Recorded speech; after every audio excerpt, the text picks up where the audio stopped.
Dios les bendiga, amados hermanos. Qué bendición poder saludarles una vez más aquí en nuestros estudios bíblicos en Mejores Familias. Qué bueno verles nuevamente, hermanos. De verdad, qué bueno. Es un deleite, es una bendición poder conocer más a Dios por medio de la palabra del Señor. Así que, hermanos, seguimos avanzando. El año sigue avanzando y nosotros seguimos buscando al Señor en el estudio de la palabra de Dios con este maravilloso, pues ya no sé cómo llamarle, si seminario, si diplomado, si discipulado, porque la verdad es que hemos estado estudiando bastante lo que es las doctrinas fundamentales de un cristiano.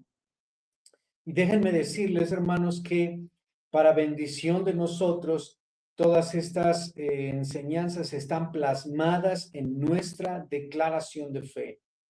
Hermanos, si nosotros estuviéramos en un instituto, en un seminario bíblico, nosotros estaríamos abarcando todo lo que es una materia de teología sistemática, las doctrinas de Dios, las doctrinas más importantes.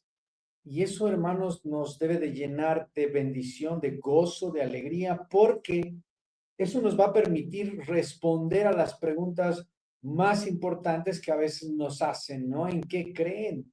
¿Y qué cosas practican? ¿Y en qué creen ustedes los cristianos? Y nosotros hemos denominado a este estudio bíblico ¿en qué cree un verdadero cristiano?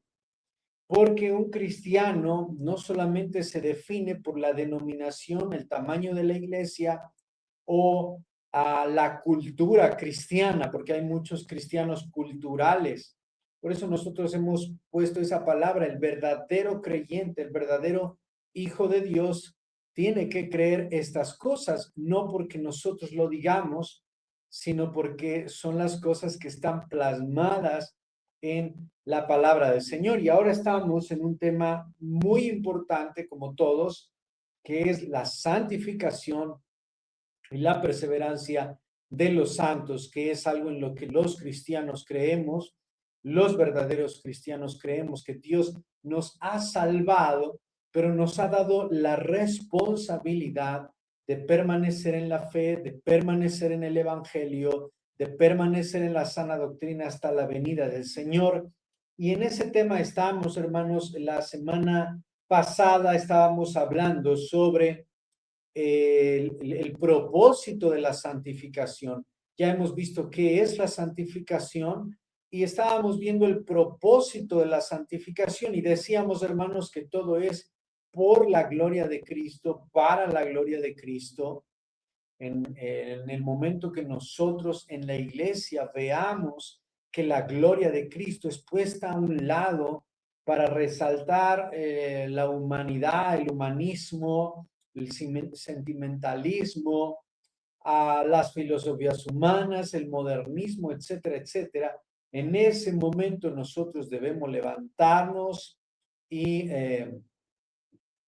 proclamar la verdad del evangelio. Y si la iglesia no se presta para el exhorto, para la corrección, debemos salir de esa congregación. Cuando usted quiera cambiar de congregación, cuando usted sea llevado por Dios a otro lugar, cuando usted, si usted que nos ve nunca ha asistido a una iglesia cristiana y está con este deseo de conocer a Dios verdaderamente y dice, voy a buscar una iglesia cristiana para congregarme, es importante que usted sepa a qué iglesia va a ir, ¿verdad? A no dejarnos llevar por el estatus, por la imagen, por la filosofía, por nada de eso. Tenemos que guiarnos por el contenido de la enseñanza, de la doctrina, que sea bíblica, que realmente esté basada en la palabra de Dios. Y por eso es que estos estudios bíblicos son importantes, amados hermanos. Hoy es la tercera parte de este estudio bíblico sobre la vida cristiana. Estamos hablando sobre la santificación, la perseverancia y la obediencia, hermanos. Así que vamos a iniciar, hermanos. Dios les bendiga a todos. Sean bienvenidos al canal de Mejores Familias. Denle like, suscríbanse, activen las notificaciones, pero sobre todo, hermanos, disfruten, aprovechen y aprovechemos juntos estas enseñanzas de la palabra de Dios. Compártanlas con su familia, con sus amigos. Comparta esto porque esto es importante. Esto es muy importante, hermanos. Estos estudios bíblicos también sirven para poder nosotros evangelizar o invitar a otros a conocer a Cristo personalmente e íntimamente. Así que, hermanos, bueno, aquí están estos estudios bíblicos, compártanlos. Dios les bendiga a todos. Qué bueno que ya están dispuestos y disponibles para aprender la palabra del Señor juntos. Vamos a avanzar, hermanos, con el tema de hoy. Vamos a seguir viendo sobre la santificación y la vida cristiana. Y hoy vamos a ver, hermanos, que la obra de la redención, la salvación, no es un evento como tal, sino que la salvación completa tiene que ver con todo un proceso de regeneración hasta que todos lleguemos a la estatura del varón perfecto. Hermanos, es cierto que somos salvos por medio de la fe, a través de la esperanza de la glorificación de nuestros cuerpos, de nuestras vidas. Pero hermanos, hoy vamos a aprender que la obra de la cruz, el sacrificio de Cristo, no es solamente un momento que ocurrió hace 2000 años y que hoy tomamos como amuleto, sino que la regeneración completa, la obra de la redención, tiene varios elementos importantes que todos constituyen la salvación plena en Cristo. Y hermanos, esto es necesario saberlo porque a veces decimos, no, bueno, vamos a hacer una oración para los que quieren recibir a Cristo en su corazón, hacen una oración y dice la Biblia, se miran en el espejo y cuando se van, se olvidan de cómo eran. Entonces, hermanos, la oración para ser salvos es importante, es necesaria, nos ayuda, ¿no? Tangiblemente para poder ir guiándonos a Cristo en este proceso de arrepentimiento. Pero, hermanos, la salvación es más que una oración, es muchísimo más que una oración. Y vamos a ver algunos puntos importantes que son parte de esta obra redentora completa. Y la primera cosa importante que ocurre en este proceso de la salvación completa es la regeneración. Anótenlo en sus notas, anótenlo por ahí. Regeneración, regeneración. ¿Qué es la regeneración? El inicio de la nueva vida en Cristo. Hermanos, como cristianos, nunca vamos a minimizar la obra de Dios. Que nosotros digamos y afirmemos que hay una responsabilidad en el ser humano, no le quita a Dios ni un mínimo de su actuar. Toda la salvación, todo el perdón de pecados, toda la obra de redención es de Dios. Él es el que pone por su buena voluntad, dice la Biblia, el querer como el hacer.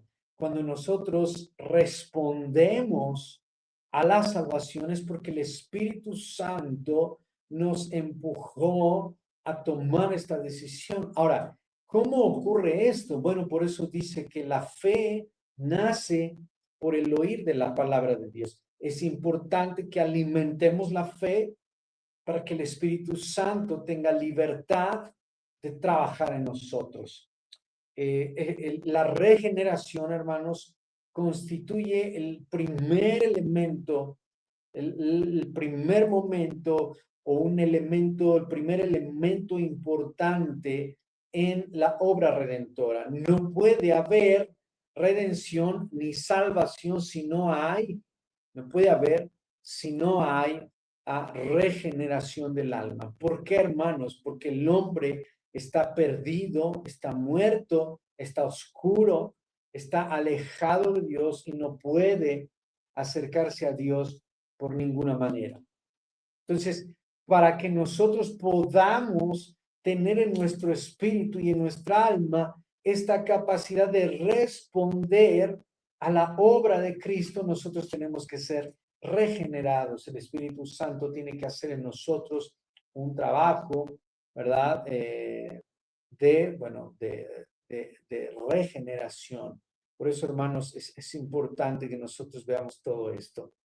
Entonces, la regeneración, hermanos, es el acto soberano de Dios por el cual concede vida espiritual al pecador, capacitándolo para responder al evangelio con arrepentimiento y fe. Entonces, ¿qué es la regeneración, hermanos? Es el momento en el que Dios Todopoderoso le da vida a nuestra alma, le da vida espiritual a nuestro ser entero como pecadores. Recuerden ustedes, hermanos, todos los seres humanos no podemos acercarnos a Dios porque estamos muertos en nuestros delitos y pecados. El Señor Jesús le dijo a Nicodemo, tienes que nacer de nuevo. Y entonces el nacer de nuevo constituye este momento en el que Dios pone vida espiritual a nuestra vida muerta, muerta en pecados.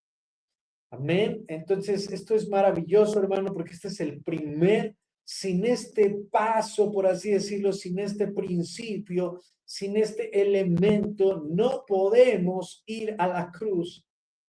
No podemos desarrollar fe ni responder a la salvación, ni responder al evangelio. Por eso muchas personas se les habla, se les predica, se les ora, se les impone las manos y no se transforman. ¿Por qué? Porque no ha habido una regeneración en su alma, un despertar a esta nueva vida espiritual. Siguen muertos en sus delitos y pecados. ¿Por qué? Porque el Espíritu Santo de Dios no ha hecho, ¿verdad? No ha roto esa piedra. Y hermanos, es por eso que muchas personas no se acercan a Dios, porque humanamente no podemos.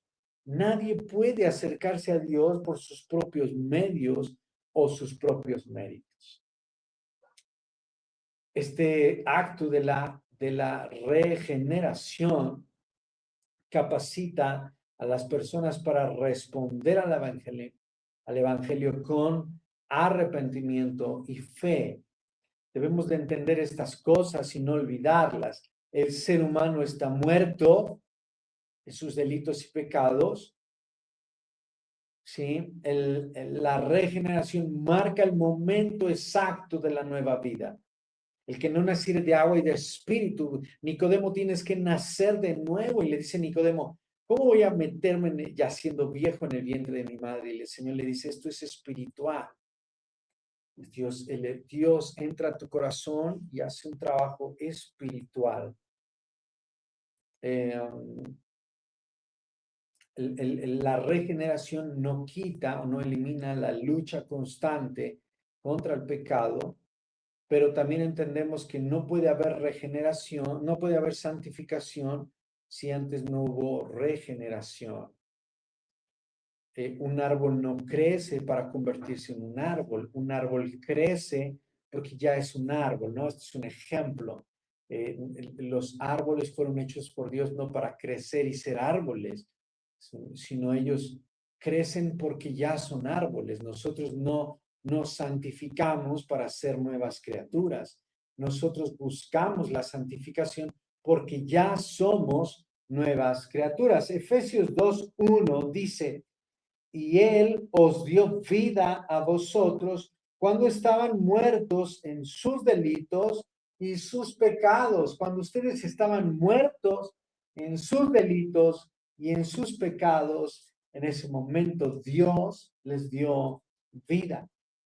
Cuando ustedes estaban muertos en delitos y pecados, en ese momento Dios les dio vida, vida espiritual. San Juan 3:3. la historia de Nicodemo. Dice, respondió Jesús y le dijo, de cierto te digo, que el que no naciere de nuevo no puede ver el reino de Dios. Si no naces de nuevo, no puedes ver el reino de Dios. Nicodemo se espanta y le dice, ¿cómo puede un hombre viejo nacer de nuevo? Yo no puedo entrar en el vientre de mi madre. Respondió Jesús y le dijo, de cierto te digo, el que no naciere de agua y del Espíritu no puede entrar en el reino de Dios. Lo que es nacido de la carne, carne es, y lo que es nacido del Espíritu, Espíritu es. Entonces, amados hermanos, esta regeneración es el momento exacto en el que el poder de Dios, la soberanía de Dios invade nuestras vidas y nos cambia el chip y nos pone un chip nuevo para poder responder al llamado o exhortación del Evangelio. Ezequiel 36:26.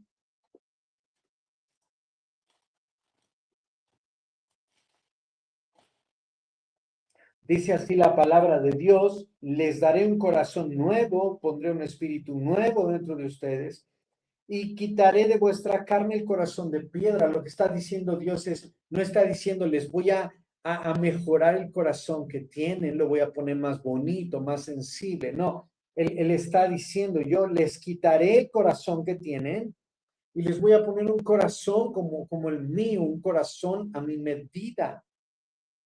Lo que está diciendo el profeta es el Dios a través del profeta Ezequiel. No está diciendo, los voy a hacer mejores personas. Él dice, yo les voy a dar un corazón nuevo, un espíritu nuevo para que anden en mis estatutos, guarden mis mandamientos, mis ordenanzas y las pongan por obra. Segunda de Corintios 5:17, si se lo saben, pónganle ahí manita, pónganle ahí pulgar. El que está en Cristo es uno muy conocido. Segunda de Corintios 5:17.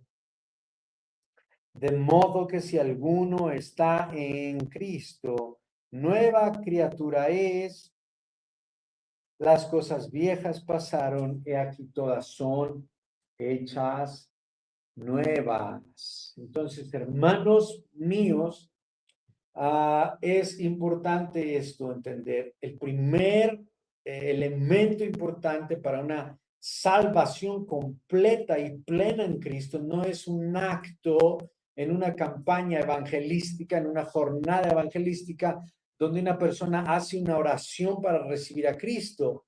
No, otra vez no estoy demeritando eso, eso es bueno, es un buen ejercicio que nos ayuda, ¿verdad? A poder predicar el Evangelio y digamos, oye, todos los que quieran recibir a Cristo les ayudamos en el sentido de dirigir la oración, repitan conmigo, etcétera, etcétera, pero eso no es lo que salva. Lo que salva es que Cristo, por medio del Espíritu Santo, haga en nosotros una nueva creación, una nueva persona, un corazón nuevo. Entonces, primer elemento es el elemento de la regeneración. El segundo elemento es la justificación, es decir, nos da un lugar en su trono en las alturas, nos sienta juntamente con él. Vamos a leer un poquito. La justificación constituye el acto por el cual Dios declara justo al pecador que cree en Cristo, no por sus propios méritos, sino exclusivamente sobre la base de la obra expiatoria del Señor. La justificación es un acto de Dios también, toda la redención, toda la salvación completa es operada por Dios mismo.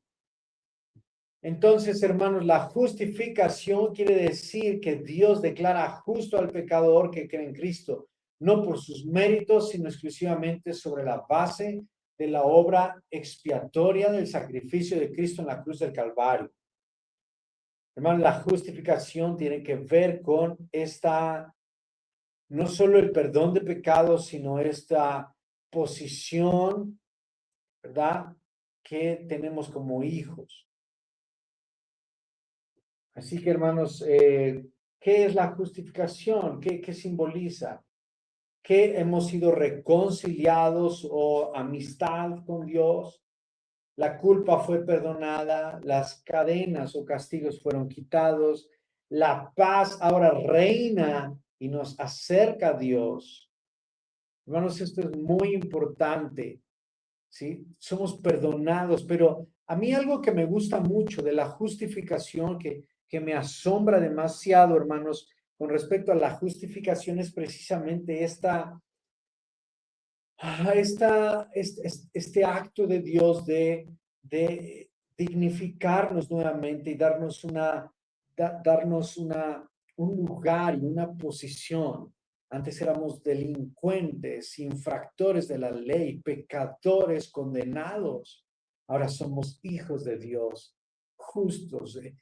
Nos dice que nos hizo sentar en los lugares celestiales junto a su Hijo. Eso, hermanos, es maravilloso. Va más allá de perdonar pecados. Santiago, vamos a leer lo que dice la Biblia, Santiago 2:17, Hebreos, Santiago. Dice, así también la fe, si no tiene obras, es muerta en sí misma. Luego el 18 dice, pero alguno dirá, tú tienes fe y yo tengo obras, muéstrame tu fe sin obras, yo te mostraré mi fe por mis obras. Romanos 5:1, ¿qué es lo que hace la fe? Nos limpia, pero no solo nos limpia, sino nos hace justos, justificados por la fe. Tenemos paz para con Dios por medio de nuestro Señor Jesucristo. Hermanos, la justificación tiene que ver con este acto de Dios en el que no solo nos perdona, no solo quita la deuda, quita la culpa, sino que nos pone en un lugar. Es como si nos quitaran nuestros trapos harapientos de indigentes y nos pusieran una ropa elegante y perfumada. Nos dignifica y nos pone en una posición especial. Eso es la justificación. Eso es la justificación, un elemento importantísimo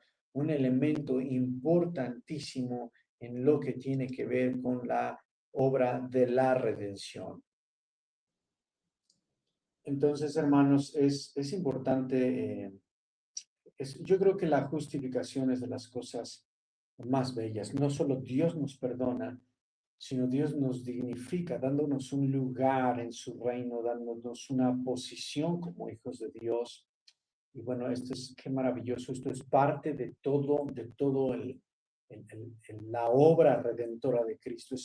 La salvación, hermanos, no solamente es un momento o un acto en la cruz, no solo es que nos perdona nuestros pecados, también nos regenera, nos hace nuevas criaturas y en este punto nos justifica, nos presenta justos, sin condena, sin castigo, sin culpa delante del Padre. Eso, hermanos, es una cosa maravillosa.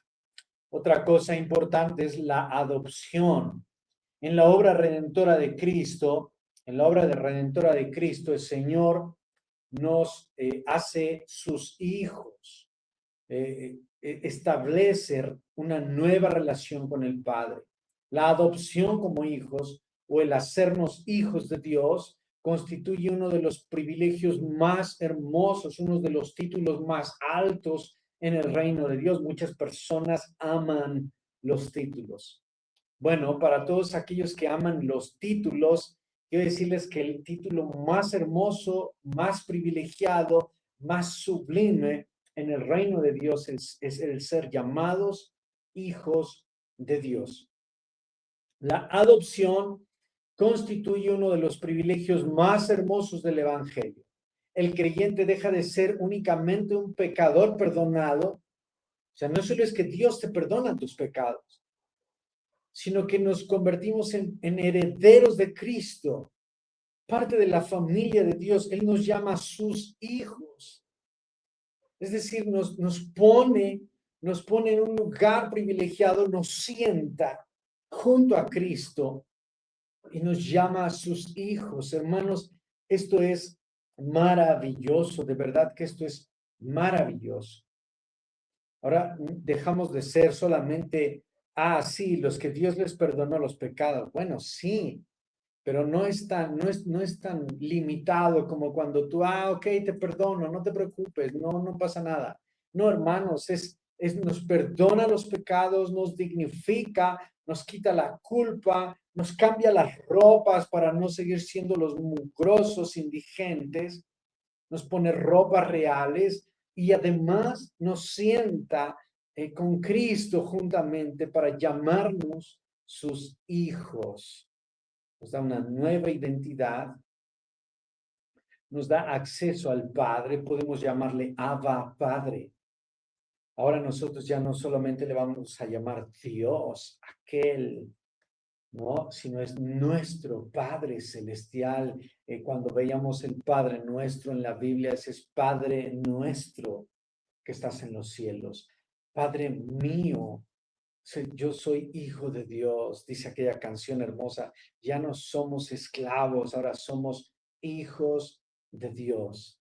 Y al ser hijos de Dios participamos de la herencia del Padre. Todos los hijos que tienen padres pudientes, ¿verdad? Tienen una herencia y que les heredan un terreno, una casa, un carro, les heredan una carrera profesional, un negocio.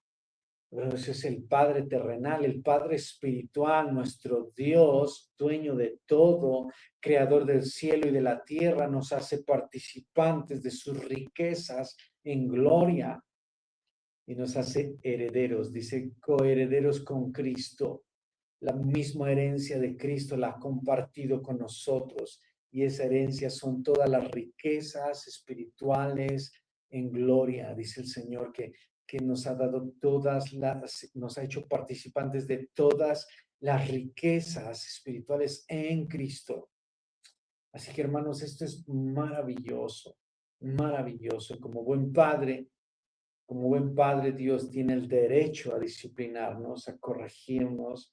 La verdad es que todos aquellos que son padres y todos aquellos que hemos tenido padres, la bendición de tener padres, sabemos ahora en esta madurez, en esta vida adulta, sabemos de lo maravilloso que fue que en el momento correcto nuestros padres nos hayan corregido, porque eso formó nuestro carácter, formó nuestros valores, formó nuestra disciplina. Dios también, como un buen padre que ama a sus hijos, los disciplina con un amor paternal. Pero no solo nos corrige, nos disciplina, Dios nos tiene bajo su cuidado. El que habita al abrigo del Altísimo morará bajo la sombra del Omnipotente. Qué maravilloso, hermanos, que nosotros podemos, ¿verdad?, vivir bajo el cuidado de Dios. Hermanos, el creyente no obedece para ser hijo de Dios. Tenemos siempre que tener mucho cuidado con el cómo usamos las obras. Las obras no son para tener acceso a Dios. Las obras no son para tener acceso a la salvación. Las buenas obras no son para ser salvos. Las buenas obras no son para obtener algo de Dios. Las buenas obras, la obediencia es simplemente una respuesta de nuestra posición como hijos. Obedecemos al Señor porque somos hijos de Dios. Y como somos hijos de Dios, pertenecemos a su gobierno, a su reino, y entonces nosotros podemos, ¿verdad?, tener esta bendición. Por un lado, de tener las riquezas del Señor, su bendición, su protección, pero también nosotros obedecer sus reglas como todo hijo. Hay una cultura de la familia. Cada familia tiene una cultura, una manera de hacer las cosas. En el reino de Dios, la familia de Dios tiene una cultura y en esa cultura obedecemos al Señor, no para ser sus hijos, ¿verdad? En la vida natural, un hijo no obedece a un padre para ser su hijo, lo obedece simplemente porque su papá ya ha dado órdenes, ha establecido una forma de gobierno en su familia. Así nosotros, amados hermanos, vivimos con esta bendición de ser disciplinados por el Señor. Y vivimos en esta línea de obedecer a nuestro Padre Celestial. Romanos 8:15 dice de la siguiente manera, dice, pues no habéis recibido el espíritu de esclavitud para estar otra vez en temor, sino que habéis recibido el espíritu de adopción por el cual clamamos, Abba, Padre, Padre hermoso, Padre lindo, papá mío, Abba, Padre, una expresión hebrea, una expresión, ¿verdad? Abba, Padre, nuestro Señor hermoso, maravilloso. Es una frase, de una expresión de una intimidad tierna, de una cercanía tierna, que habla de este amor filial, de este amor de padre e hijo. Hebreos 12, cuando habla de Hebreos 12, ¿verdad? Cuando habla de poner la mirada en Cristo, dice, por tanto, nosotros también teniendo en derredor nuestro tan grande nube de testigos, despojémonos de todo peso y del pecado que nos asedia y corramos con paciencia la carrera que tenemos por delante, puestos los ojos en Jesús, el autor y consumador de la fe, el cual por el gozo puesto delante de él sufrió la cruz, menospreciando el oprobio, se sentó a la diestra del trono de Dios. Considerad aquel que sufrió tal contradicción de pecadores contra sí mismo, para que vuestro ánimo no se canse hasta desmayar. Porque aún no habéis resistido hasta la sangre combatiendo contra el pecado, y habéis ya olvidado la exhortación que como a hijos se os dirige, diciendo, hijo mío, no menosprecies la disciplina del Señor, ni desmayes cuando eres reprendido por él, porque el Señor al que ama disciplina y azota a todo aquel que recibe por hijo. Si soportas la disciplina, Dios te va a tratar como un hijo, porque ¿qué hijo es aquel a quien el Padre no disciplina? Hermanos, la importancia de la disciplina, la importancia de la obediencia, iglesia, hago un llamado a la iglesia en Cristo en todos los lugares, a que tengamos presente la importancia de la disciplina en el proceso de la santificación, la importancia de la obediencia, la importancia, ¿verdad? En esta adopción que tenemos como hijos. Gloria al Señor, hermanos. Pongan sus comentarios, pongan sus preguntas, hermanos. Es importante que ustedes puedan participar, ¿verdad? De esta enseñanza, poniendo ahí en los comentarios sus preguntas. Si no están de acuerdo, pongan por ahí sus opiniones. Será de mucha bendición.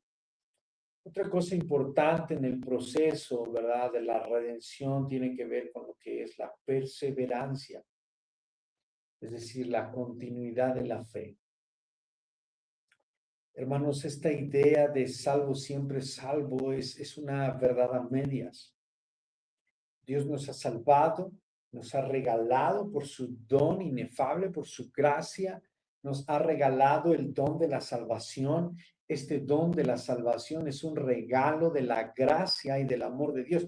Por lo tanto, Dios no nos va a quitar ese regalo. Hemos sido salvos y somos salvos para siempre, llamados sus hijos. Hermanos, hasta ahí vamos bien, pero Dios también ha puesto en nosotros una responsabilidad, perseverancia. El reino de los cielos tiene que ver con perseverancia. La perseverancia es la expresión genuina de la continuidad y permanencia de la fe a lo largo de toda la vida del creyente. En el momento que el creyente es salvo, en ese momento tiene que comenzar un caminar, una carrera que constantemente exprese al mundo que él está firme, constante y bien parado en la fe. durante toda la vida, porque van a venir pruebas, circunstancias difíciles, pérdidas, castigo, disciplina, corrección, escasez, silencio de Dios, pero el creyente persevera, debe de perseverar, está llamado a perseverar. Entonces, hermanos, es importante. La obra de Dios es completamente de Dios, pero hay una participación del ser humano. Dios nos da una responsabilidad. Dios es el que hace todas las cosas. Nosotros los que permanecemos. Dios sostiene su obra. Dios nos sostiene, pero nosotros tenemos que permanecer. Dios nos fortalece.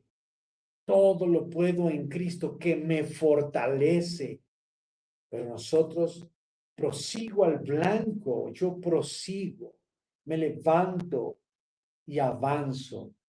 Dios nos guarda, pero el creyente tiene que permanecerse como una atalaya, ¿no? Como un vigilante incansable, no como las vírgenes imprudentes, sino como las vírgenes prudentes que siempre tienen aceite en su lámpara. Así nosotros, hermanos, como buenos creyentes, hijos de Dios, Él nos guarda, pero nosotros nos mantenemos vigilantes. Hermanos, la fidelidad y la misericordia de Dios fortalecen la perseverancia humana. Al mismo tiempo, esta perseverancia humana constituye una evidencia visible de la obra redentora de Cristo. ¿Qué queremos decir con esto? Hermanos, que Dios, su amor y su misericordia es el que nos fortalece, el que nos hace perseverar, el que nos sostiene para no caer, el que nos empuja para seguir avanzando. Pero al mismo tiempo que nosotros seguimos avanzando y perseverando, eso es un testimonio viviente de que Dios está haciendo su obra en nosotros. Y entonces se vuelve una obra conjunta, una obra completa, en donde nosotros ponemos nuestra parte, lo que nos corresponde, y el Señor hace su parte, hace toda su obra en nosotros. Y dice que Él va a terminar la obra, el que comenzó en nosotros la buena obra, la perfeccionará hasta el día de Jesucristo. Vamos a ver algunos pasajes de la Biblia, amados hermanos. Mateo 24:13. Mateo 24:13 dice la palabra de Dios: mas el que persevere hasta el fin, este será salvo. El que persevere hasta el fin. En aquel día muchos me dirán: Señor, en tu nombre echamos fuera demonios, sanamos enfermos, resucitamos los muertos. Yo les diré: apártense de mí, no los conozco. Pero habrá algunos fieles, pequeños, que Dios les dirá: bien, buen siervo fiel, en lo poco fuiste fiel, a lo mucho te pondré. Apocalipsis 2:10: no temas en nada lo que has de padecer, no temas, vas a padecer persecución. He aquí el diablo echará a algunos de vosotros en la cárcel, pero para que seáis probados tendréis tribulación por 10 días. Sé fiel hasta la muerte, yo te daré la corona de la vida. Sé fiel hasta la muerte. Bendito sea Dios. Santiago 1:12. Santiago 1:12 dice de la siguiente manera: bienaventurado el varón que soporta la tentación. Bienaventurado, muy dichoso, muy privilegiado aquel que soporta la tentación, porque cuando haya resistido la prueba recibirá la corona de la vida que Dios ha prometido a los que le aman. Hermanos, Dios nos llama a la perseverancia. Dios nos llama, ¿verdad? Dios nos llama, hermanos, a permanecer fieles, a avanzar constantes, a crecer en Cristo. Hebreos 10:39. Nosotros no somos de los que retroceden para perdición, sino de los que tienen fe para preservación del alma. Hermanos, nosotros, en otras palabras o en palabras mexicanas, nosotros no nos rajamos, nosotros avanzamos para preservación del alma. La perseverancia, hermanos, de los santos es un elemento importantísimo muestra y evidencia de la obra redentora de Cristo en nosotros. Usted es un hijo de Dios. Amén. Entonces debe perseverar. Porque si hay un punto en el camino en el que usted abandona, entonces nunca fue hijo de Dios. No, los hijos de Dios no pueden abandonar la fe. No pueden, no deben. Porque si alguien abandona la fe, nunca fue hijo. Hermanos, el Hijo de Dios no abandona el camino. El Hijo de Dios persevera. Arrastras sucio, lastimado, herido, golpeado, derrotado, pero el cristiano, el Hijo de Dios, el verdadero cristiano avanza, avanza, avanza, arrastras, pero permanece fiel y constante en Cristo, hermanos. Gloria a Dios. La perseverancia. Vamos ahora a ver otro punto importante que tiene que ver con la obra de la redención y es la glorificación. Entonces hemos visto, hermanos, la regeneración, la justificación, la santificación, la adopción, ¿verdad? La perseverancia y ahora vamos a ver la glorificación. Ya hemos hablado un poquito de esto. La glorificación no es otra cosa que el momento en el que, en ese momento final que vamos a mirar al Señor cara a cara para ser semejantes a Él. Hermanos, el día que nosotros veamos al Señor, veamos a Dios cara a cara, en ese momento la obra estará completa.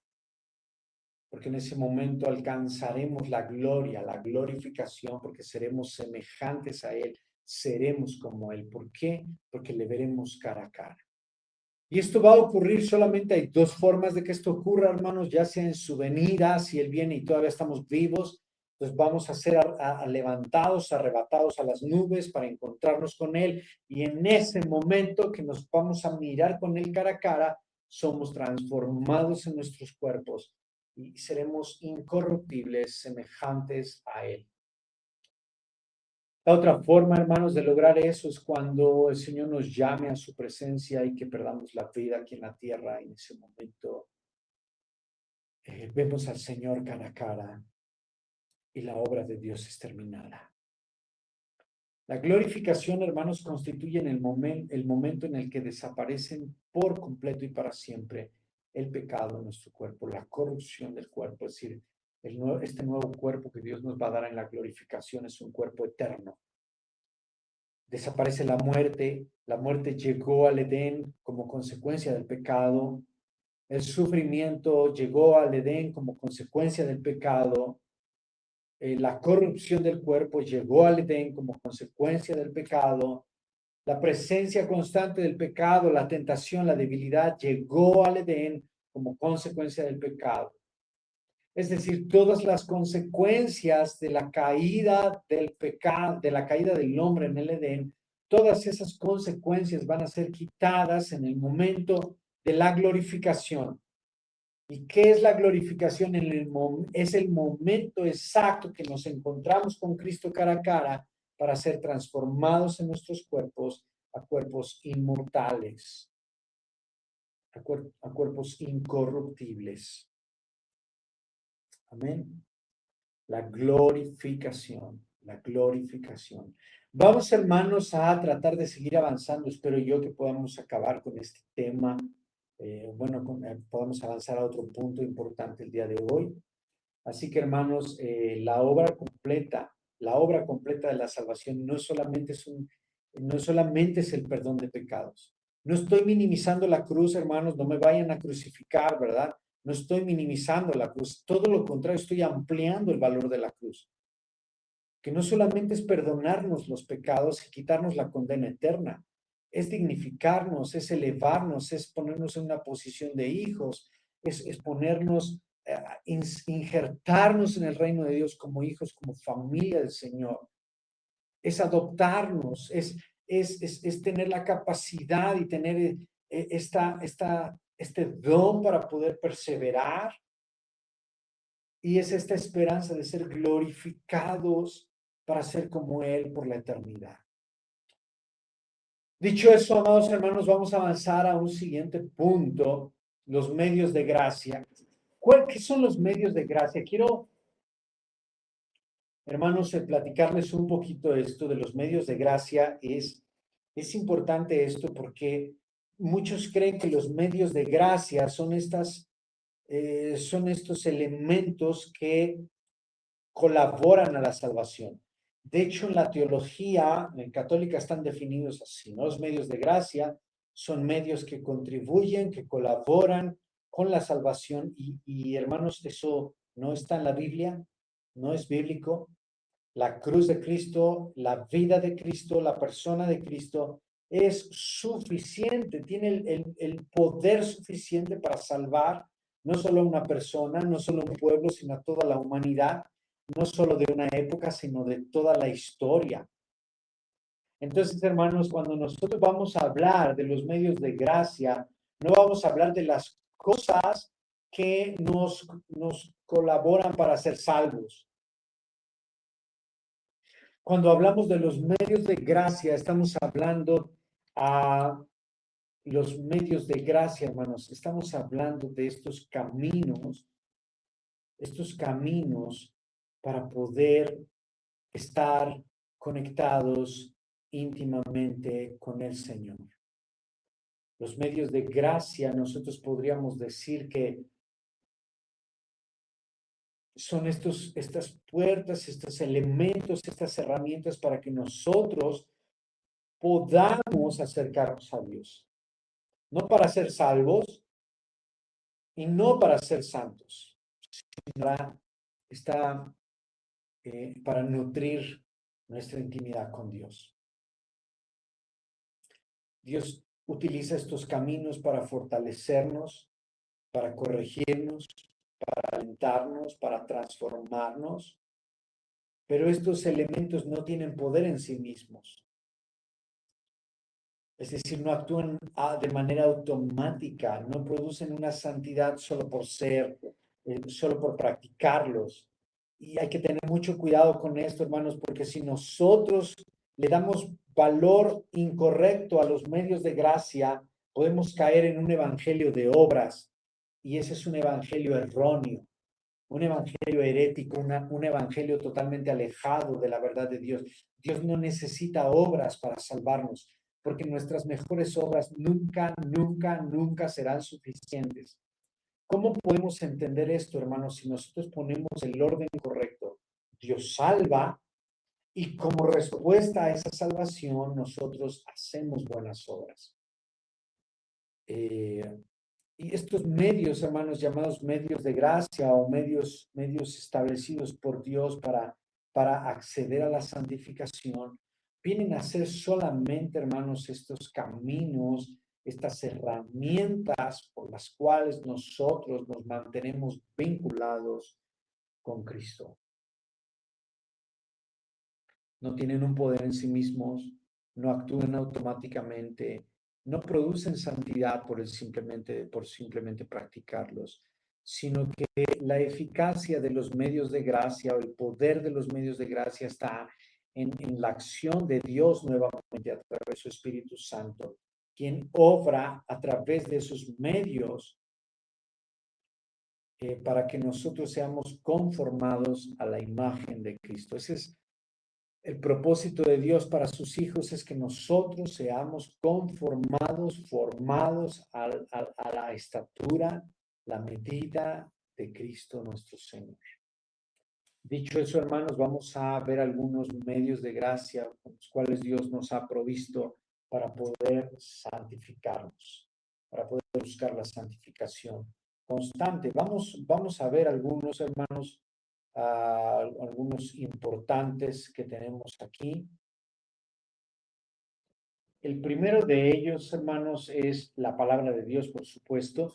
Voy a procurar, amados hermanos, voy a procurar ir un poquito más rápido para poder cerrar este punto de la santificación el día de hoy.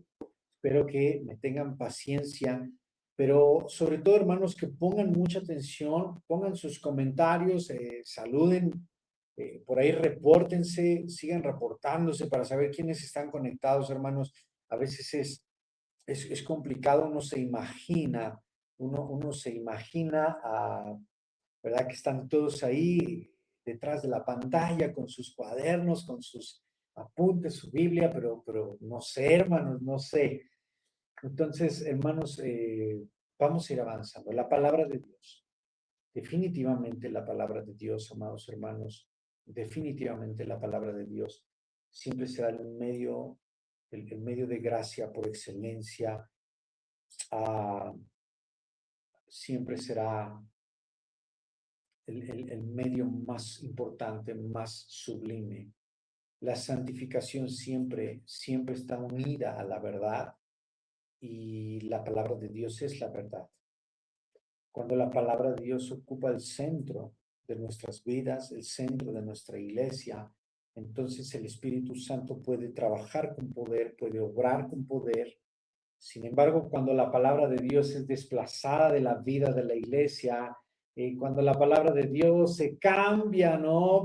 Se cambia ah, ah, por ideologías, por humanismo, por emocionalismo, cuando la palabra de Dios ya no ocupa el centro, ¿verdad? Se cambia por falsas doctrinas. Entonces, hermanos, opiniones humanas, interpretaciones. A mí me da mucha tristeza, hermanos. De verdad lo digo un poco con llanto verbal, lo digo un poco con tristeza. Es muy triste ver a los cristianos eh, ir con desesperación detrás de grandes oradores, detrás de hombres famosos que ostentan ser ungidos de Dios. Es triste ver cómo tantos cristianos pagan mucho dinero por escuchar a un hombre hablar solo porque afirma tener unción, porque afirma hacer milagros, porque es famoso en las redes sociales, porque tiene muchos likes y muchos followers. Y es triste ver eso, hermanos, y es triste ver cómo la iglesia menosprecia a sus pastores porque son humildes, no los fuma, pero ni una mosca, y se les predica la palabra. Es triste, hermanos. Ahí andan los cristianos buscando en Instagram, en YouTube, buscando al predicador más elocuente, el más famoso, y ahí andan buscando cuando viene a mi país para poder ir a verlo. Y es triste que la palabra de Dios se ha hecho a un lado. He escuchado con mucha tristeza a muchos predicadores que dicen, no, pero ¿para qué tanta doctrina? Las muchas letras contaminan, las muchas letras enloquecen. Y hermanos, qué triste es eso. Qué triste es eso cuando Jesús mismo ha afirmado que la palabra del Señor es la verdad. San Juan 17:17 es el famoso versículo, santifícalos en tu verdad, tu palabra es verdad. O sea, más claridad, hermanos, de verdad, más claridad, no se puede. O sea, ¿qué más claro que eso? Santifícalos, o sea, ellos van a ser santificados en la verdad. ¿Y cuál es la verdad? Tu palabra es verdad. O sea, hermanos, pero que no hay mucho exégesis que hacer aquí. La escritura nos alimenta nuestra fe, corrige los errores, nos convence de pecados, nos revela el corazón y el carácter de Dios, nos conduce a Cristo, forma el criterio moral de los creyentes, nos pone el estándar de cómo ser como Cristo, etcétera, etcétera. Hermanos, la palabra de Dios es un medio de gracia para la santificación. ¿Qué quiere decir? Que la palabra de Dios nos ayuda a buscar la santificación. Y la palabra de Dios será y es por siempre el medio de gracia por excelencia. ¿Quieres conocer a Dios realmente? Lee, estudia, escudriña la palabra de Dios. ¿Quieres buscar la santificación? Lee, estudia, escudriña la palabra de Dios. La oración, hermanos. Qué hermoso, qué bello es orar al Señor. Qué bendición orar al Señor. ¿Por qué, hermanos? Porque es hermoso orar al Señor, porque es la forma más bella de tener intimidad con el Padre. La oración, hermanos, ocupa un lugar súper especial, esencial en la santificación, porque es la muestra de esta comunión, de esta intimidad, de esta dependencia constante, continua entre Dios y sus hijos. Es la forma de comunicación más hermosa porque podemos hablar con Dios cara a cara. Él abrió el momento que él fue a la cruz, el velo dice la Biblia, se partió en dos y abrió un camino para que nosotros podamos entrar al lugar santísimo y mirar al Señor cara a cara por medio de la oración. Y la oración, hermanos, perdónenme, amados, pero la oración no es para obtener cosas. Es cierto que Dios dice, clama a mí, yo te responderé, pide, busca, toca. Y tenemos, es parte de la oración el poder pedirle al Padre. Todo hijo le pide, oye papá, ¿me das mi domingo? Oye papá, ¿me das para esto? Oye papá, me pidieron esto en la escuela. Oye papá, ¿podrías apoyarme con este proyecto? Claro que sí. Pero hermanos, cuando hablamos con nuestros padres es para tener comunión con ellos. La oración, por lo tanto, no es por lo que podemos obtener en la oración. Ora Dios, declara, exige, es tu derecho. He escuchado últimamente mucho esto, ¿no? Es tu derecho como hijo, porque Dios te dio, y ponen este pasaje, ¿no? Donde dice, Dios te dio las naciones por heredad. Sí, pero las naciones para que prediques el evangelio, no para que seas dueño de ellas. Hermanos, no es por lo que podemos obtener en la oración, sino es el privilegio, la bendición, la dicha de poder acercarnos confiadamente al Padre por medio de Cristo. En la oración, hermanos, nosotros adoramos al Señor, confesamos al Señor, agradecemos al Señor, intercedemos por nuestros hermanos, rendimos nuestra voluntad, nos exponemos ante Dios, pero también podemos tener libertad de exponer nuestras necesidades. En la oración podemos amar a Dios con todo nuestro corazón. Hermanos, démosle valor a la oración. No voy a detener mucho aquí. Yo creo que todos ustedes saben orar en el nombre del Padre. En el nombre de Cristo oramos a ti, Señor. Nos acercamos a ti por los méritos de Cristo, por el sacrificio de Cristo, por lo que Cristo hizo en la cruz. Yo puedo acercarme a ti, oh Padre, y orar a ti con todo mi corazón. Practiquemos la oración, hermanos. Mateo 6:9, un pasaje, ¿quién no conoce este pasaje? Muchos lo recitan de memoria. No era lo que Jesús quería cuando enseñó el Padre Nuestro. Es triste, pero muchas personas, ¿verdad? Repiten y repiten el Padre Nuestro como si eso es lo que hubiera pedido Cristo. No es lo que pidió Jesús. Mateo 6:9 al 13, la oración, cuando ellos le dicen, oye, enséñanos a orar. Enséñanos a orar, ¿verdad? Y entonces les dice, orando no usen vanas repeticiones, que piensan como las gentiles que piensan que por su palabrería serán oídos. No se hagan como ellos. El Padre sabe las cosas que ustedes necesitan antes que ustedes pidan. Ustedes cuando oren así. Pues no está diciendo, ustedes repitan siempre esto. Dice, cuando ustedes oren así. Padre nuestro que estás en los cielos, santificado sea tu nombre. Venga a nosotros tu reino y hágase tu voluntad, así como en el cielo, también en la tierra. Pan nuestro de cada día, dánoslo, etcétera, etcétera. Dios nos dice qué elementos debe tener la oración: adoración, reverencia, rendición, humillación, agradecimiento, ¿verdad? Perdón, debe de haber un pedido de perdón, debe de haber una súplica y una intercesión, etcétera, etcétera.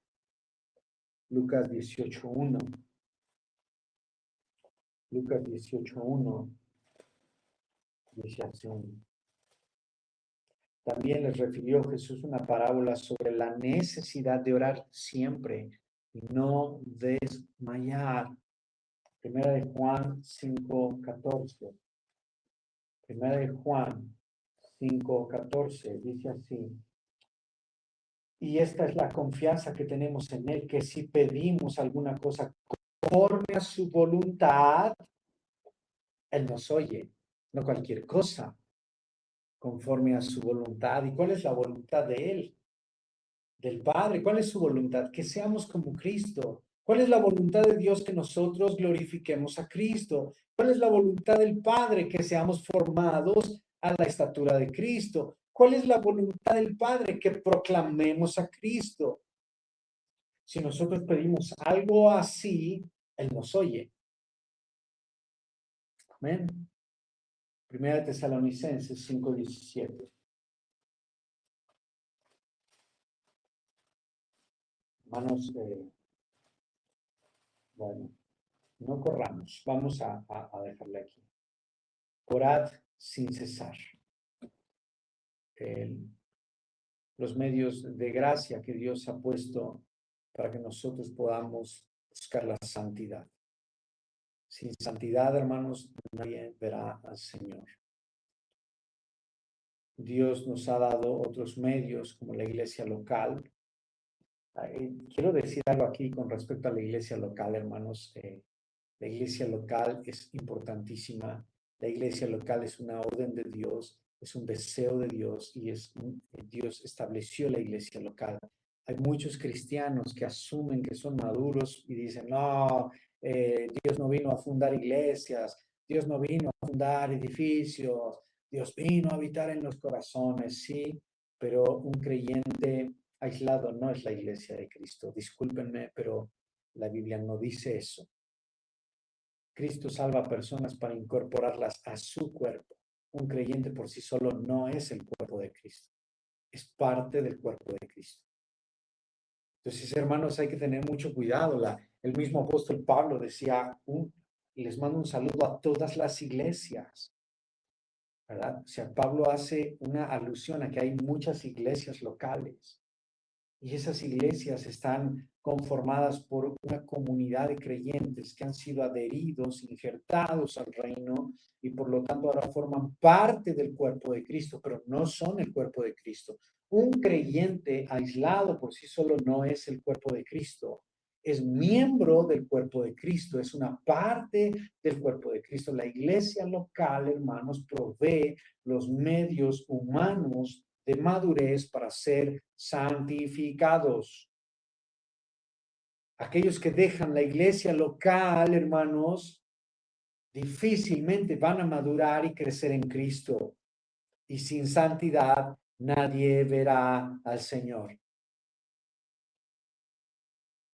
La iglesia local puede proveernos humildad, servicio, paciencia, perdón, sujeción mutua, exhortación, consolación, disciplina, corrección,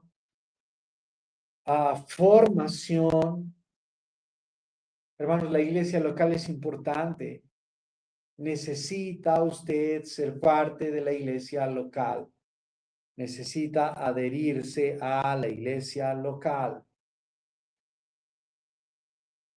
Gloria al Señor. Así que, hermanos, no dejen la congregación como algunos tienen por costumbre, porque Dios ordenó la congregación. Dios ordenó la iglesia local. Usted tiene que congregarse. Es una orden de Dios. Y el que no se congrega es un rebelde, ¿verdad? Es un tibio, o es un necio, o es un hijo desobediente. Hermano, congréguese, asista a la iglesia. La iglesia local fue diseñada por Dios con un propósito eterno. Gloria al Señor. Hay otros medios de gracia como las ordenanzas de Cristo, que es el bautismo y la cena del Señor o la Santa Cena o la comunión. Estas ordenanzas, hermanos, no contribuyen y no colaboran a la salvación. Ningún medio de gracia contribuye, ni completa, ni complementa la salvación. Es que para completar la salvación hay que bautizarnos. Es que para completar la salvación hay que tomar la comunión. No, hermanos, no. Cristo es suficiente porque es Dios, es todopoderoso. No necesita ayuda para salvar a nadie. Él nos salvó no por obras que nosotros hayamos hecho, sino por su misericordia, por su beneplácito. Entonces, hermanos, cuando nosotros participamos del bautismo en agua, de la Santa Cena, lo que nosotros estamos haciendo es fortaleciendo la fe. Si practicamos estas ordenanzas con reverencia, con entendimiento y con obediencia, nosotros estamos fortaleciendo la fe y con ello contribuyendo al trabajo de santificación, no por la Santa Cena. Cuando decimos medios de gracia, es que son canales, que son herramientas por las cuales el Espíritu Santo de Dios trabaja para santificarnos. ¿Quién santifica? Dios es el que santifica. Amén, gloria al Señor. El bautismo, bueno, ya sabemos que es el bautismo, es el acto público de proclamación en donde manifestamos y que simboliza la unión del creyente con Cristo. Hay un significado maravilloso: muerte, sepultura y resurrección. Y el bautismo constituye un testimonio viviente de la nueva vida en Cristo. Una persona que se bautiza dice: hey, a todo el mundo sepan que soy hijo de Dios. La Santa Cena, hermanos, por otro lado, es un acto en el cual la mirada de la iglesia es dirigida a la cruz para recordar, conmemorar, ¿verdad?, el sacrificio de Cristo y fortalecer nuestra comunión con el cuerpo de Cristo, con mis hermanos. La Santa Cena nos invita a hacer un examen personal, examinándonos a nosotros mismos por medio de la palabra del Señor. 1 Corintios 11:23. Si nos examinamos a nosotros mismos, ciertamente no seríamos juzgados, mas siendo juzgados, somos castigados somos castigados del Señor para no ser condenados con Él. Así, hermanos, entonces la Santa Cena, el bautismo en agua, también son medios de gracia para la santificación, no para la salvación. Hermanos, si alguien tiene dudas, pónganlo ahí en sus comentarios y lo podemos platicar con todo gusto. La comunión con los santos, hermanos, la reunión, la congregación, bueno, ya lo estábamos diciendo, es importantísimo. No fuimos llamados a caminar solos. Hebreos 10, 24 y 25. Hebreos 10, 24 y 25, déjenme buscar aquí. Dice: y considerémonos los unos a los otros para estimularnos al amor y a las buenas obras, no dejando de congregarnos como algunos tienen por costumbre, sino exhortándonos, y tanto más cuanto veis que aquel día se acerca. Hermanos, la congregación, el reunirnos con regularidad. El otro día estaba platicando con un pastor y hacíamos este análisis, estábamos ahí reflexionando sobre la escritura y decíamos: ¿cada cuándo crees que tomaban la Santa Cena? Yo comencé diciendo: yo creo que cada domingo se reunían. Y me dice el pastor: pero no se reunían los domingos, parece ser que se reunían diario. Y cuando empezamos a estudiar el libro de Hechos dijimos: oye, sí es cierto, parece ser que los cristianos del primer siglo, de la iglesia primitiva, se reunían diario. Y puede ser que tomaban la Santa Cena diario. Qué bendición, qué desafío tomar la Santa Cena diario. Hermano, la comunión, la vida del creyente crece mediante la comunión y cercanía y ejemplo de los creyentes. No fuimos llamados a caminar solos, fuimos llamados al crecimiento en comunidad. Hermanos, este crecimiento no solo es de: ¿cómo estás? Vamos a hacer unas carnes asadas, ¿verdad? No, sino es para animarnos, dice la Biblia, a estimularnos al amor, dice Hebreos, a las buenas obras, al servicio a Dios. El servicio a Dios es una manera hermosa de crecer en Cristo, de santificarnos y de manifestar el amor de Cristo, hermanos. El servicio a Dios ayuda a que la iglesia crezca, madure. Cuando la iglesia sirve con el mismo espíritu de Cristo, crece, se santifica. Los ministerios de las iglesias no son premios para creyentes maduros, no son niveles, ¿no? Como ya eres muy santo, entonces ya mereces un lugar en el ministerio. No, sino que el servicio de Dios constituye uno de los instrumentos humanos, ¿verdad? De servicio mediante los cuales Dios sigue formando a sus hijos. Marcos 10:45, y con esto vamos a ir cerrando. Marcos 10:45 dice de la siguiente manera, porque el Hijo del Hombre no vino para ser servido, sino para servir y dar su vida en rescate. Hermanos, si Cristo Jesús, el Rey de Reyes, vino para servir, bueno, hermanos, ¿qué mayor ejemplo queremos nosotros para crecer en Cristo si no es el servicio, ¿verdad? Si no es servir al Señor. Y hermanos, pues por último, la disciplina es una expresión del amor de Dios que por supuesto nos santifica. Hay muchas personas, hermanos, muchas personas que no les gusta que les corrijan. Se ofenden, se justifican, culpan al pastor. No, pero usted así, no, pero es que es culpa de usted y no aceptan la disciplina. Hermanos, los hijos rebeldes, los hijos necios no pueden madurar. Yo quiero decirles con todo mi amor que una persona que no permite la disciplina, una persona que no permite la disciplina es una persona necia, que no está en contra del pastor o en contra de las reglas de la iglesia, sino está en contra de Dios. La Biblia dice que Dios al que llama, al que ama, al que toma por hijo, lo castiga, lo azota, lo corrige. Y creo, hermanos, que es necesaria la disciplina. Creo, hermanos, que es necesaria la corrección. Creo, hermanos, que es necesario que alguien nos diga, ese camino está mal, no puedes hacerlo así.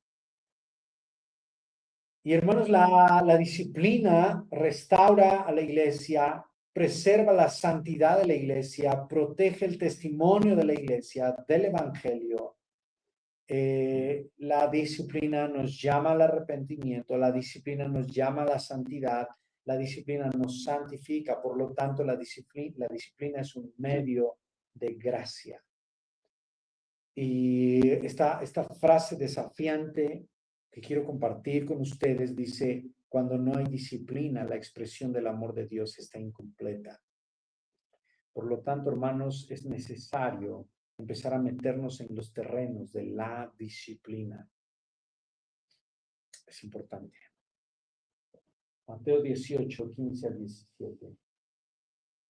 Por tanto, si tu hermano peca contra ti, ve y repréndele, estando tú y él solos. Si te oyere, has ganado a tu hermano.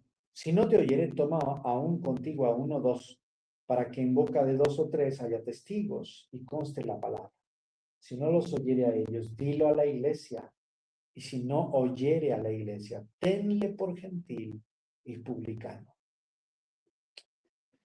Hermanos, la disciplina es importante. Es un medio de gracia para la salvación. Así que, hermanos, tenemos muchos medios de gracia para la santificación.